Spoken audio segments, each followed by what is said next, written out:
minds that plot destruction, sorcerer of death's construction, in the fields of bodies burning,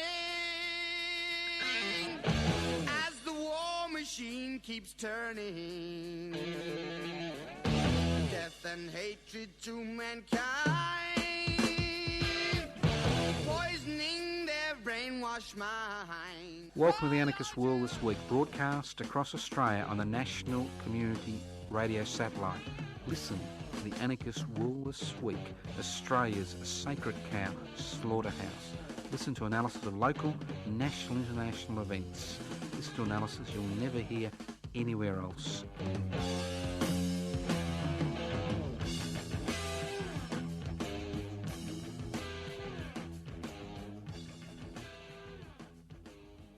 Welcome to the Anarchist World This Week, broadcast across Australia via the Community Radio Network. This program is streaming live on 3cr.org.au. My name is Joseph Toscano and I'm joining the dots this morning. It's going to be a long, meandering little voyage of joining the dots, as we normally do. If you wonder what anarchy is all about, Anarchist without rulers. How do you create a society without rulers? You devolve power, you share wealth. Very simple concept. So if you want to become a religious guru, behead people, become a billionaire, this is not the program for you. I suggest you switch off and go to one of those self-help groups. But if you want to learn what's happening in the world today, and more importantly, do something about it, continue listening to the Anarchist World This Week, broadcast by the Community Radio Network. An anarchist society is a voluntary, non-hierarchical society based on the creation of political and social structures which are based on equal decision-making power. That's direct democracy. It's a society where wealth is held in common and used for the common good. Now, I can't believe it. I'm getting old. I must be getting old. Now, this is my 50th year as a radical activist. The 1st of May will mark that 50th anniversary. That's right, it will mark that 50th anniversary. The events that occurred in Paris on the 1st of May 1986, which will be celebrated around the world, were pivotal in the radicalisation, I hate to use that word, the radicalisation of youth 50 years ago, not just in Australia, but around the Western world and many other parts of the globe. Now, we at the Anarchist Media Institute have been celebrating May Day on the 1st of May. In the state of Victoria, where I live and where this program is broadcast from, May Day is normally celebrated on the first Sunday after the 1st of May because there is no public holiday. Now, next week I'll be talking more about what's happening on the 1st of May, Tuesday the 1st of May. But just to give you a heads up, you'll have to take the day off if you're working. It's Tuesday the 1st of May. We'll be gathering or assembling at 11 a.m. at Chummy Place in Carlton, Melbourne. And Chummy Place is the only street, lane, that is named after an anarchist in the city of Melbourne. And Chummy Fleming was the originator of the Melbourne May Day March, which occurred. The first march occurred in 1892. So we'll be assembling at 8 a.m. at Chummy Place, which marks the spot where he lived, and it's a laneway in Carlton. And then from there we'll walk to the 8-hour monument. So 11 a.m. assembling, we'll walk to the 8-hour monument, which is about a kilometre away, at the corner of Russell Street and Victoria Street in Melbourne. And the 8-hour monument, the 8-hour struggle is fundamental as far as anarchism is concerned in this country, because the Melbourne Anarchist Club, the first anarchist organisation which was created or started in Australia, was the Melbourne Anarchist Club, and it began on the 1st of May 1886, 132 years ago, and it was the 1st of May because the Congress, the United States Canadians Unions, in 1884 asked for the 1st of May to be a day of international protest for the 8-hour day. And the Melbourne Anarchist Club was formed on the 1st of May as a direct result of that call to arms. Then from the 8-hour monument we'll march down to Her Majesty's Theatre at 219 Exhibition Street. It's the corner of Little Burke Street and Exhibition Street and Y. It's very simple. Her Majesty's Theatre, not the current Majesty, but the one which was burnt, I think, in the beginning of the 20th century, burnt down. The Melbourne Anarchist Club rented a room upstairs in Her Majesty's Theatre as the first centre. So, for us as anarchists, May Day is important, especially in the city of Melbourne, because the history of May Day is intertwined with the Melbourne anarchist movement. So join us and help us celebrate an important day in the radical calendar, the 132nd anniversary of the birth of the Australian anarchist movement. And I'll speak more about it next week. But put it in your diary, Tuesday the 1st of May 2018, and after a few bits and pieces at Her Majesty's Theatre, we'll just walk at least 15 metres to the Paramount Food Hall in Little Burke Street and, for lunch. Sounds good. Excellent. Okay, let's move on to more important events. Now, there's a lot of people who are shocked, appalled at what's happening at the Hayne Banking Royal Commission. Shocked and appalled.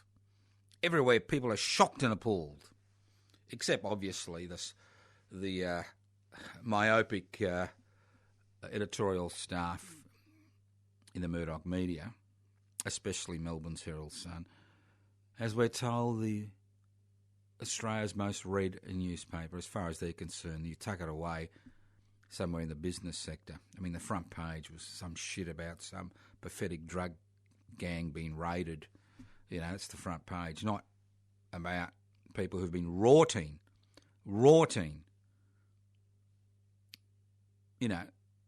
money from tens of thousands, not hundreds of thousands of people. But again, these are their mates. What do you expect? So they're not shocked and appalled, and I'm not shocked and appalled. Because what we are seeing, as we continually say on this program, is the flowers that are growing on the barren ground. The flowers of 40 years of deregulation and privatisation and corporatisation and globalisation. Those ugly flowers which make the most poisonous mushrooms seem tame by comparison. Flowers which contaminate, not just us in a financial sense, but in a moral and ethical sense. As those regular listeners to the program know, that I've said for decades now, I've been broadcasting for over 41 years and been a radical activist for 50 years, have been saying for decades, corporate capitalism has one goal in mind, all right?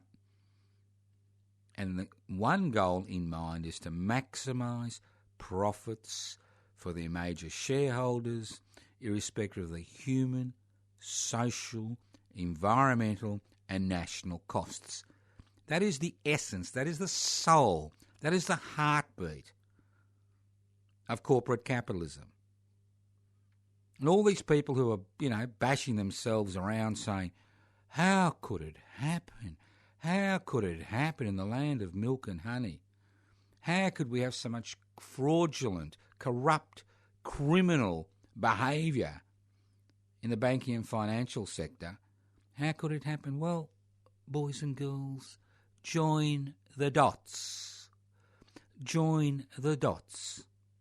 We have an economic system, a social system, a cultural system, a political system, which is totally dominated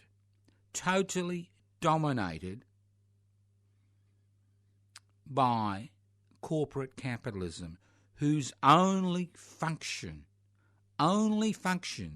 is to maximise profits for their major shareholders, irrespective of the human, social, environmental and national costs. I will repeat it again. They only have one reason for existence: to maximise profits for their major shareholders, irrespective of the human, social, environmental and national costs. End of story. And for us to say, oh, not us, we don't say oh because we know. We know the system is rotten to the core. The fish rots from the head down, from the chief executive to the people at the bottom who are scrambling to receive bonuses for selling and promoting products that really do not benefit consumers or customers. I mean, here we have organisations, and we're not talking about marginal, fringe organisations. We are talking about the very heart of the financial sector. The number one company, the largest wealth investment company in Australia, AMP, been involved in illegal activity, not heeding the law, lying to ASIC and conducting so-called independent investigations where the ringleaders are able to read the investigation and change it just to ensure that their names don't appear in the investigation. Then when we have the Commonwealth Bank and the NAB and Westpac involved in behaviour that is clearly not just amoral, not immoral, amoral and unethical, but is clearly fraudulent, selling people products which, one, they don't need, and two, which they'll never be able to claim from, basing their whole maximisation of profits at the customer's expense and at the nation's expense, and receiving massive bonuses. Extraordinary. Just extraordinary. This is what vertical integration is all about. Fancy word, vertical integration. It means you've got to buy from the company store. You go into what you think is an independent organisation for independent financial advice, and obviously they're going to push you to buy their product. I mean, I went into the Commonwealth Bank last week to close down a credit card, right? The person there was trying to sell me every bloody product under the sun. That was last week. So people talk about, why don't we increase regulation? Well, poor old ASIC, Australian Securities Investment Commission, ASIC. Now, if I kind of been a bit feral and tied your hands behind your back, tied your feet together, put a blindfold over your eyes and put tape over your mouth, what could you do apart from urinating and defecating in your pants? Not much. Well, we have a political system in this country which has been so corrupted, that every time laws that are passed in order to regulate the corporate sector, that these laws are so watered down that they're meaningless, and the organisations which are created by government to ensure these laws are observed don't have the power to force these corporations to observe the law. Not just the letter of the law, but the essence of the law. So when we're told, well, we're going to set up another little committee to regulate the nursing home sector, because so many people are being ripped off in aged care by private corporations who dominate the nursing home sector, listed on the stock market, don't expect any changes, because these organisations which are set up by government have such minimal power to investigate the people they're supposed to investigate and ensure they follow the letter of the law. not just the essence of the law. So this is not surprising.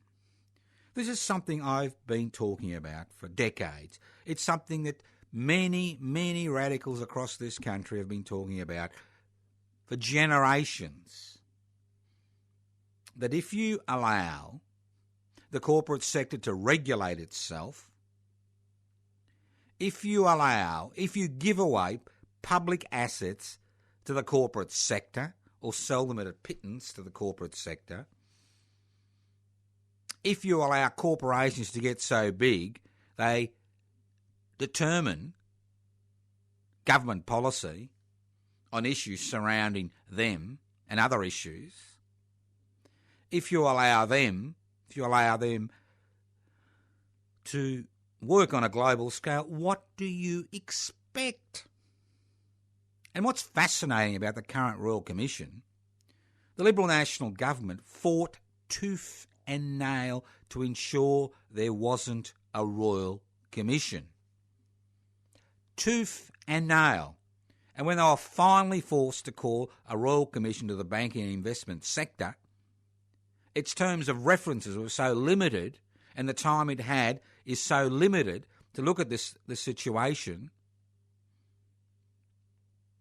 that it's extraordinary they've been able to put so much pressure on a sector which for so long has felt it was beyond the law. Laws did not apply to it. If you're involved in the same fraudulent and criminal behaviour these people have been involved in, you wouldn't be receiving bonuses in terms of millions of dollars every year. You wouldn't be receiving $160,000 a week for being the head of the AMP, or $60,000 a week for being some middle executive who's been sacrificed at the Royal Commission. You'd be in jail. You'd have the full letter of the law applied to you and you'd be rotting in jail for criminal and fraudulent behaviour. And for the Herald scum, Murdoch's flagship in the state of Victoria, and I assume it's the same around the country, and I actually glanced at it I was having me coffee this morning, not that I'd buy that shit. And my apologies to shit, at least you can use shit to fertilise something. You can't use that to fertilise anything. To put it a little, few paragraphs in the business section, while the front page is emblazoned with the stories about this pathetic so-called drug ring, you can understand why such little action is taken against corporations in this country. This is a country where Centrelink has more power over the lives of the people, 1/3 of Australians who rely on Centrelink benefits to survive, old age pensioners, disability support pensioners, people on single parents benefits and people on New Start allowances. Then ASIC has to investigate corporate fraud.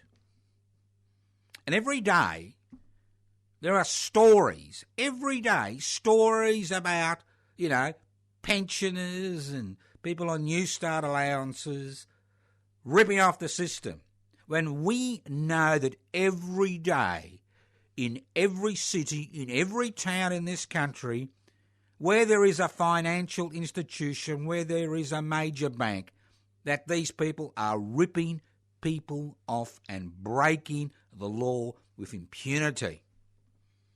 And as I've said many times before, in this country, people who are ethical, people who are moral, people who pay their taxes, people who care about the people around them, people who volunteer, they are losers. They are considered to be losers. They are treated as losers by governments and the corporate sector and most of the corporate-owned media and some of the government-gelded ABC. The people who do the right thing, on whose back this society functions are forever ostracised, marginalised, abused. While those who use the power that they have to enrich themselves at the expense of the community, at the expense of the nation, at the expense of the people of this country, they are lauded as heroes and appear with monotonous regularity in this country's honours list.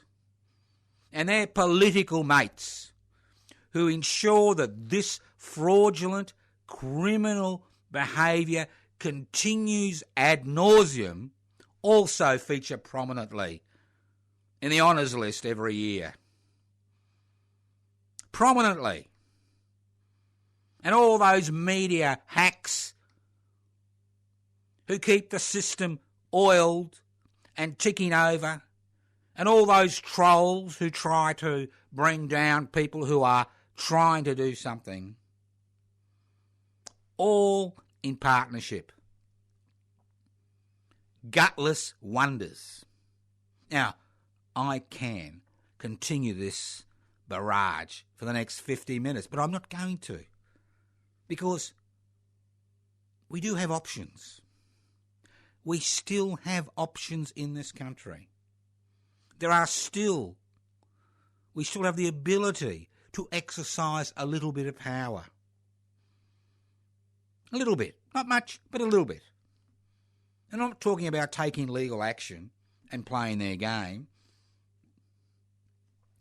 but I am talking about building an alternative culture and political debate which is based on putting the interests of the many before the interests of the few.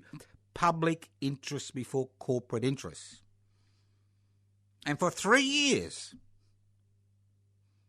we have been trying to get enough members to register public interest before corporate interest as a federal political party, not because we think we would win seats, but so we could influence the political debate.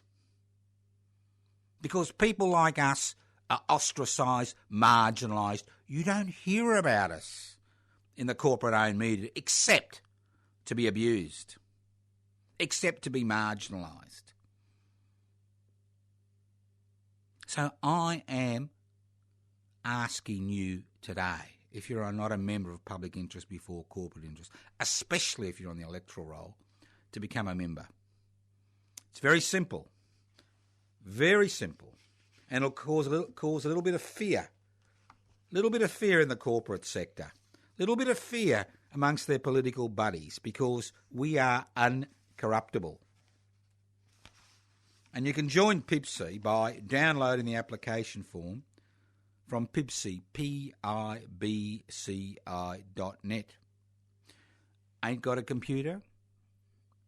Leave your name and address on 0439 395 489. 0439 395 489, and I will personally send you out an application form. Or write to us. Haven't got a phone? Pick up a pen. Write to us at Post Office Box 20, Parkville 3052. Moral indignation gets us nowhere. Fancy words gets us nowhere. Joining the dots gets us nowhere. Things change when our political representatives, the people we, that's right, we vote into Parliament, we, those of you on the electoral roll, we vote into Parliament, when they fear the people they represent more than they fear their corporate masters. And that's what public interest before corporate interest is about. It's about creating a culture of resistance. Not just a political culture, but a social culture, a community culture, which says enough is enough. No more of this garbage. No more of this crap. We don't care what, you read or see or hear. All the fake news, the manufactured news, the stories that are hidden and buried, despite what's happening in the Banking Royal Commission, the Investment Royal Commission, So the challenge is out there. I don't care. I'm getting old. At the end of the day, I don't really care. You know, I've done my best. And I'm doing what I think is my best. But if you want to join me and other people like me to push back, to change things, to ensure that ethical, moral behaviour is rewarded and that fraudulent criminal behaviour is punished, to ensure that the Commonwealth is used for the common good, not siphoned off for that small section of society that owns the means of production, distribution, exchange and communication, to create a society based on cooperatives and collectives, a society based on direct democratic principles, a society based on holding wealth in common, whether it occurs in my lifetime or not, doesn't really matter. What matters is that struggle to create that new world in our hearts. And public interest before corporate interest is one way. We're not perfect. We are just another human organisation with all the frailties of any other human organisation. But we are willing to strike back. And we will strike back. Not in the terms that they enjoy.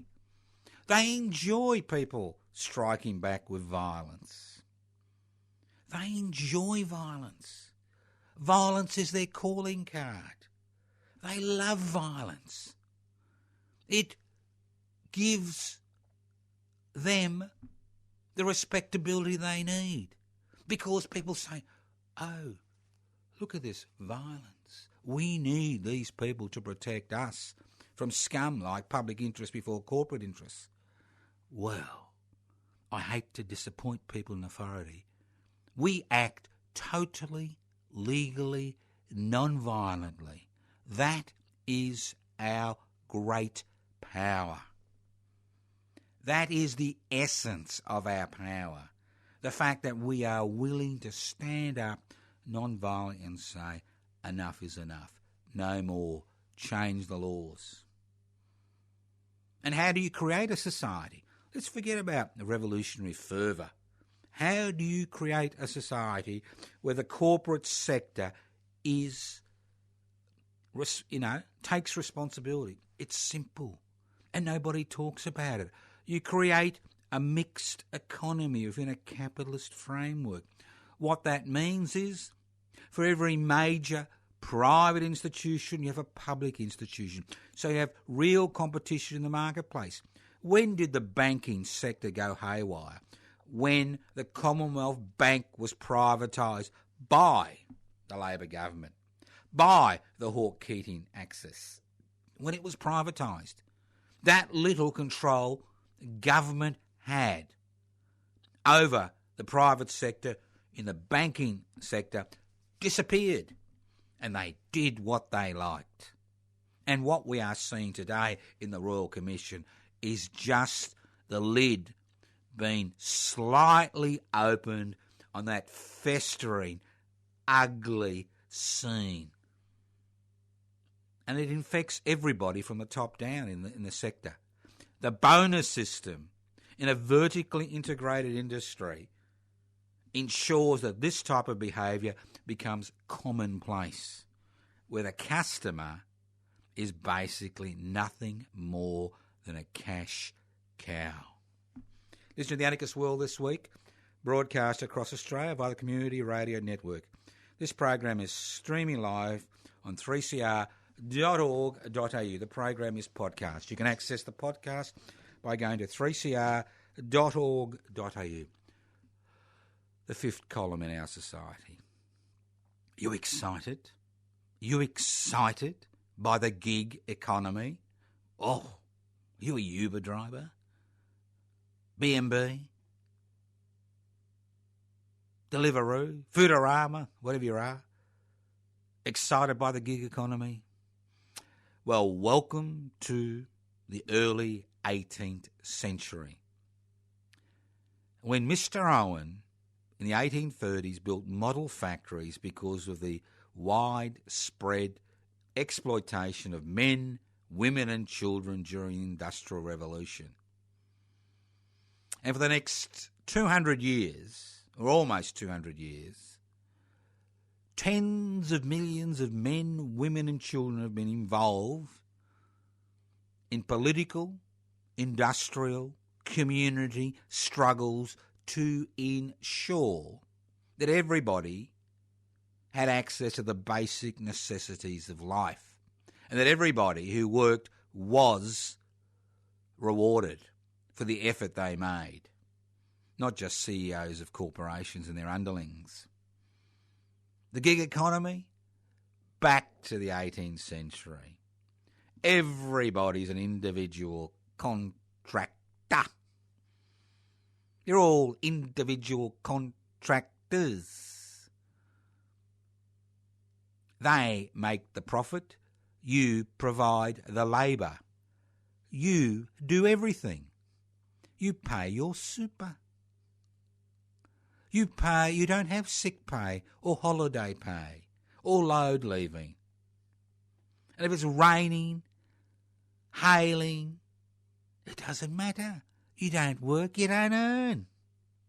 None of the protections that have been won through 200 years of struggle apply to you. You even pay for your own insurance, work cover insurance. That money is, in certain part of the gig economy, taken out of your wage. And if you don't like it, baby, you don't get any work the next day or even that afternoon. You raise your voice against your employers. Bye, Charlie, because it's you against them. So everybody who says, wow, the gig economy, isn't it wonderful? Isn't it beautiful? Hasn't it reduced prices, opened up the marketplace? Well, think again.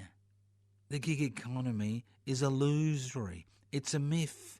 It's garbage. It's stripping away every protection that rapidly shrinking part of the Australian workforce, full-time employees, full-time salary earners enjoy. It is illusory. It is garbage. All it does is fills the pockets, the safety deposit boxes and the bank balances of the people who run and own those organisations. Think about it. Think about it. Listen to the Anarchist World this week, broadcast across Australia via the Community Radio Network. Now, there's a booklet on Anzac Day, which I wrote. Never Again. You can access it, and I'll speak about it next week. You can access it by going to anarchistmedia.org, anarchistmedia.org, or go to my Facebook page, Toscano for the Public, and there'll be links to Anarchist. There will be links to the Anarchist Media Institute website, anarchistmedia.org, anarchistmedia.org. Now, that must be my word for the day now. But you really have to think about it. 50 years? Are they 50 wasted years? Have I really wasted 50 years? Should I have become a CEO and received $160,000 a week? I could have, quite easily. I just took the wrong track.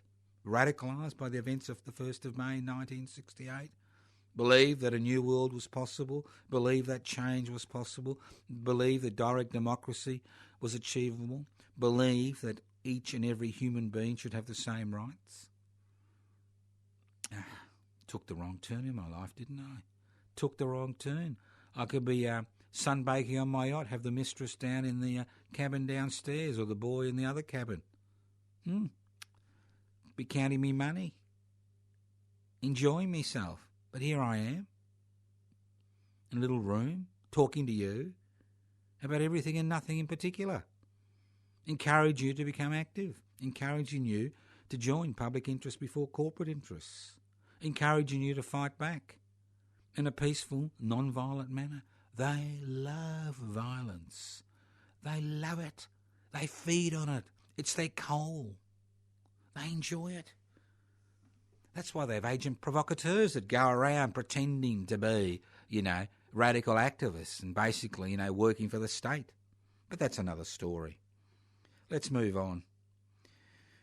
Now, yesterday, or the day before, the poor Greens who've been lampooned, ridiculed, pushed around, marginalised because, they're a semi-effective political force in Australian politics. They do have representation in Parliament. They do have about 10 to 12% of the population which supports them. Raised the issue of legalising marijuana. I can't believe it, I thought to myself. Sensible. I mean, I've advocated on this program over the years to legalise all drugs, and it was nice to see the Portuguese government about 7 years ago take the advice. Not they took my advice, but it's a sensible thing. I mean, the war on drugs, that's a manufactured war that fills privately owned jails for the sake of generating profits for corporations that run jails. That's all it is. I mean, you want drugs to be a dominant feature of life in the community, you make them illegal. It's the best way that you can make a buck in the world. You make something illegal, you create a market, you put a few extra 5,000 or 6,000% profit on it, and bingo. Keeps the police busy, fills up the jails, increases the number of addicts, fills up the accident emergency departments, causes a few more funerals, a little bit of, bit more heartache among families, crime. Oh, it's wonderful. Wonderful. It is just so wonderful. It just keeps the economy ticking over. Just what a capitalist world needs. An illegal drug trade. Lots of money to be made by people who are willing to take a risk. Well, they don't take a risk. They provide the money. It's the little people that take the risk and the addicts who share the joy. So what's happened in Portugal since all drugs became available? No, illegal. Well, the country hasn't disappeared. The rates of addiction have decreased, and the number of people seeking help to deal with their addiction has increased. So when the Greens, the Australian Greens, the federal party, raises the issue that we should legalise marijuana but not put it in the private marketplace but have a central authority which actually you can buy it from, some type of government authority, the end of the known world has come upon us. There is every dumb, stupid, ignorant expert, in inverted commas, in the universe is called upon to piss on the idea. It will increase drug addiction. It causes issues. Of course it causes medical issues. It's a drug. But it minimises the harm, the total harm to the community that criminalising this type of activity does. Destroys lives, destroys families, kills people. It's a criminality. The consequences of the criminality surrounding the illegal use of drugs, which have a profound impact upon the community, including a major increase in crime. Including, you want to get rid of the drug barons, the middlemen, the pushers. Well, you legalise something. See what happened in the United States of America when they banned alcohol during the Prohibition era? The racketeers, the gangsters, the mafia came to the fore, formed a basis. 100 years later, they're still dominating parts of the economy in the land of the brave and the free. You want to destroy them. You want to decrease drug addiction. You want to save your children. You want to overcome the issues of criminality, and over 50% of people in jail today would be there for so-called drug offences. Well, then you legalise drugs.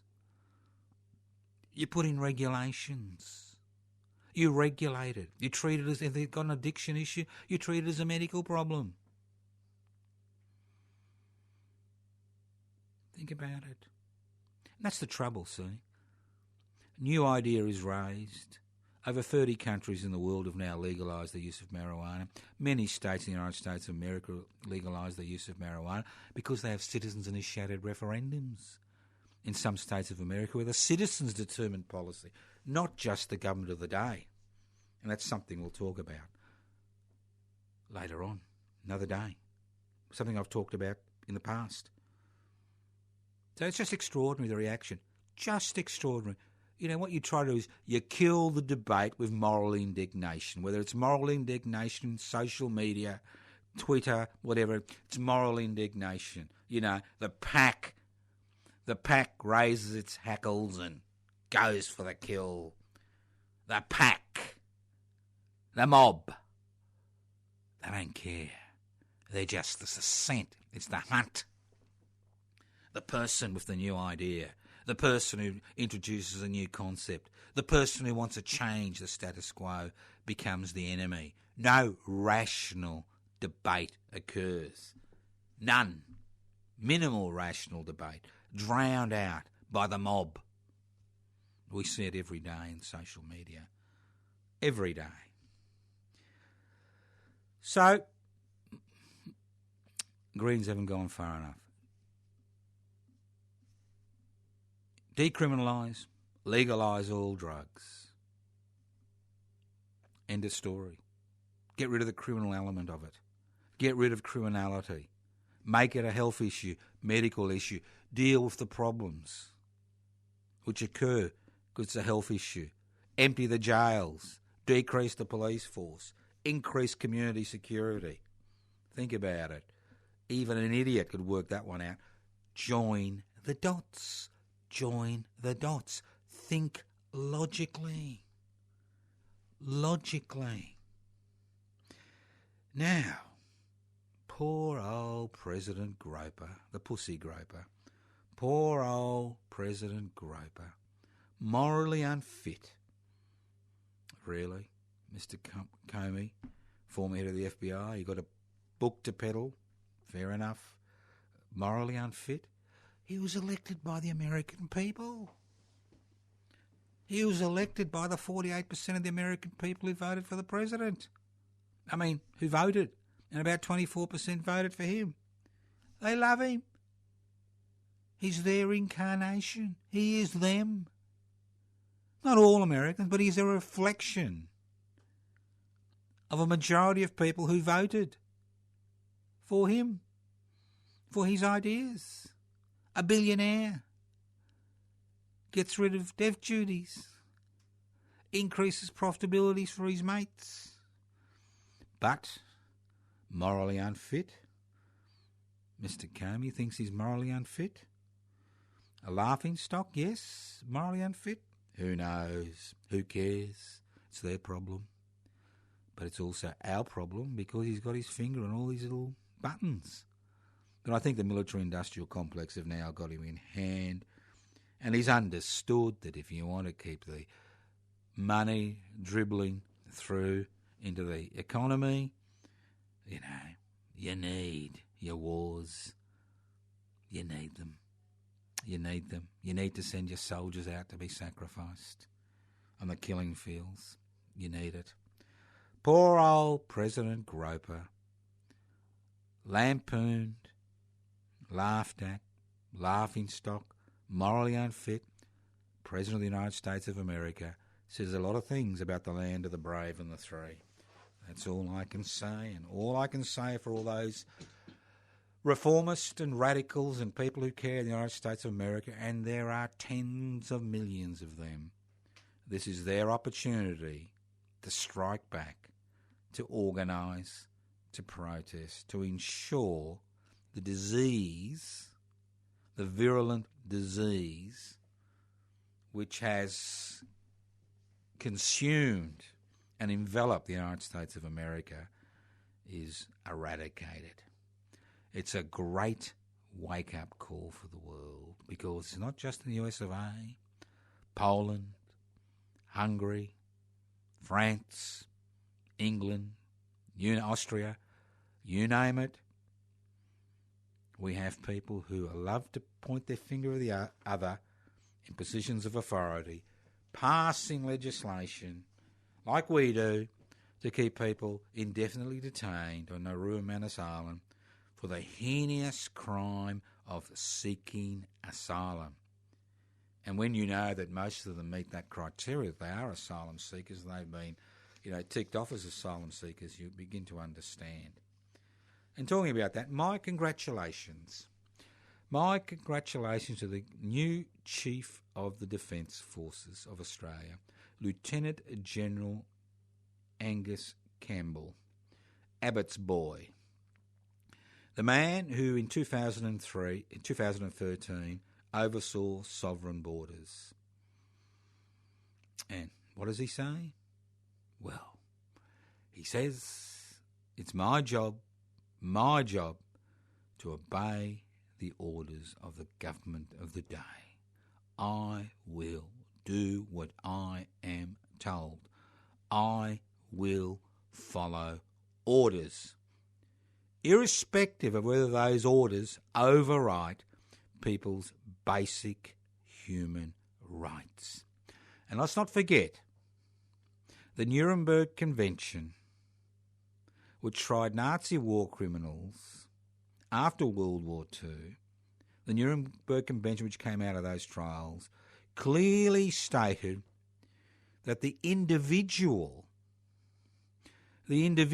is personally responsible for their actions. Saying you are following orders is no defence in the Court of Universal Human Rights. So, Lieutenant General Angus Campbell, congratulations. Hopefully, as Chief of the Defence Forces of Australia, you will begin to understand the Nuremberg Convention, and maybe it'll help you in your interactions with the government of the day. Let's move on. Not that an anarchist should give advice to the Chief of the Defence Forces, should he? Should I? Let's move on.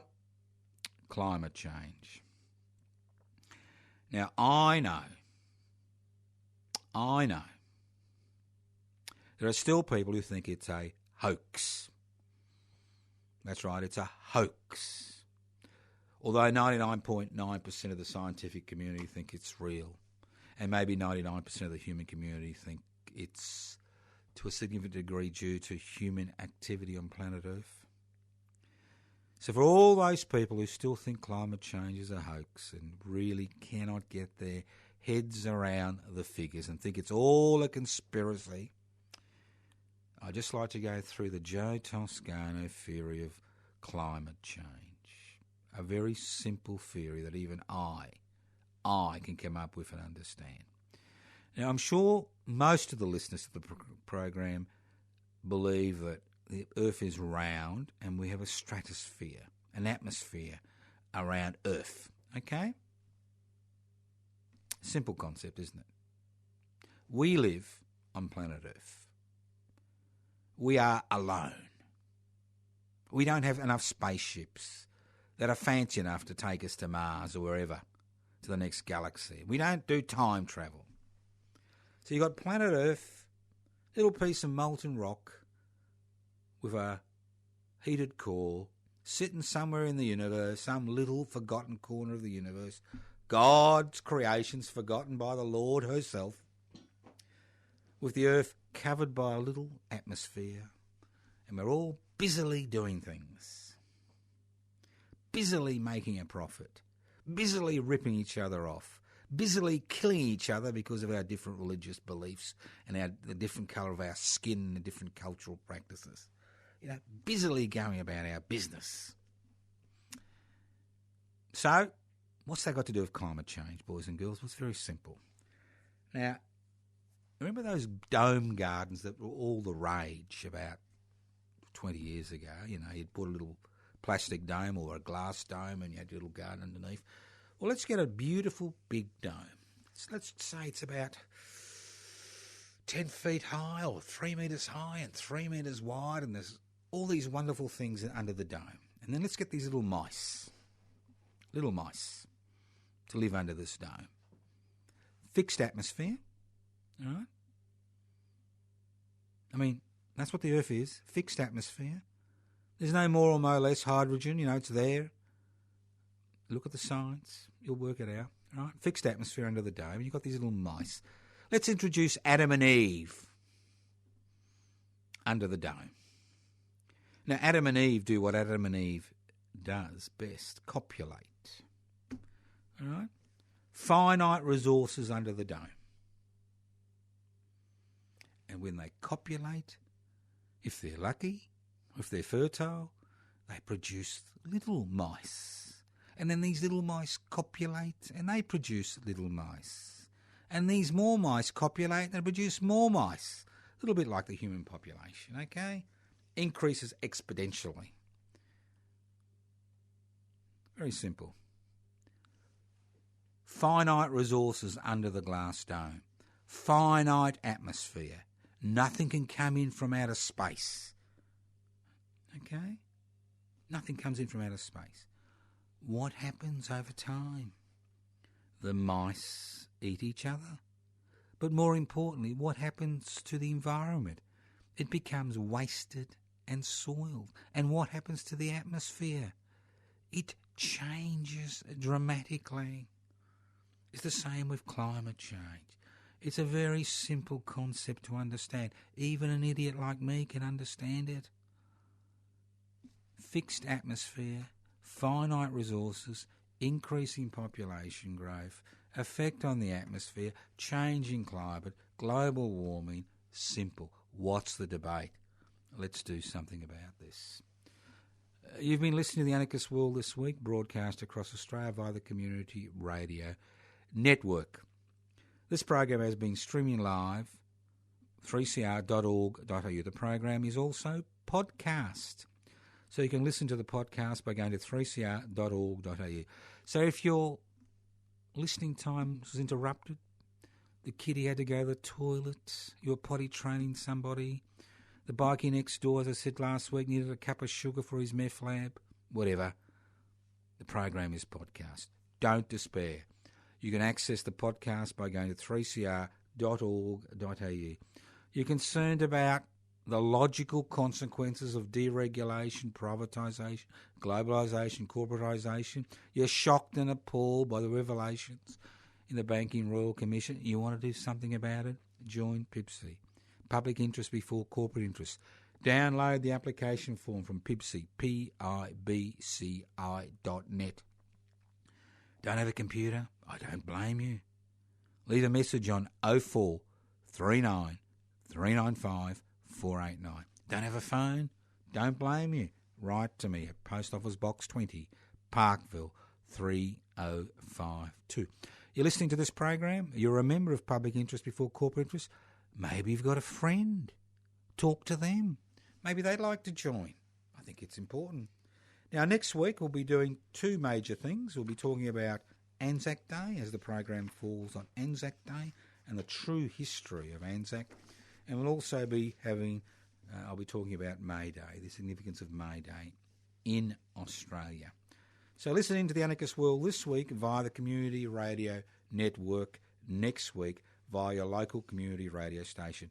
Listening to this program for the first time on your community radio station that you don't normally listen to, travelling, knock on the door of your local community radio station and say, why don't you broadcast The Anarchist World this week? You can obtain it from the Community Radio Network. Community Radio Network, over 150 community radio stations are affiliated to the Community Radio Network. Community Radio Network has stations in every state and every territory in the land of Oz. Listen to The Anarchist World this week via your local community radio station. Haven't got a community radio station? The program streams live on 3cr.org.au. Too busy? You can access the podcast. Go to 3cr.org.au. You want to listen? Listen. You want to change society? Change society. You want to cry? Cry. But at the end of the day, we need more people like you to become involved in actions that we organise and other people organise in order to change the direction of the good ship Australia. Thank you once again for listening to The Anarchist World this week via the Community Radio Network. Listen next week. Evil minds that plot destruction sorcerer of death's construction. An analysis you'll never hear anywhere else. Anarchist World this week. Australia's sacred cow slaughterhouse. 10 a.m. every Wednesday. Listen to the Anarchist World this week for an up-to-date analysis of local, national and international events. Poisoning their brainwashed minds. Oh, Lord, yeah.